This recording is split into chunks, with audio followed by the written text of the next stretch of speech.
Nahatiran na po ng tulong ang 20,000 residenteng apektado ng malawakang pagbaha sa Maguindanao del Norte. Galing po sa Jimmy Capuzzo Foundation ang relief goods para sa mga taga Dato Piang, Mama Sapano at Dato Unsay. Marami po sa kanila ang hindi makapasada ng tricycle dahil sa baha. Kaya pansamantalang nagtitinda ng merienda ang ilang babae roon para may pagkakitaan.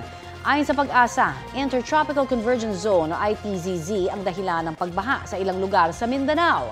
Sa mga nais mong tumulong, maaari magdeposito sa bank accounts ng Jimmy Capuzzo Foundation o magpadala sa Cebuana Duelier. Pwede rin pong online via GCash, Shopee, Lazada, Globe Rewards at Metrobank Credit Card.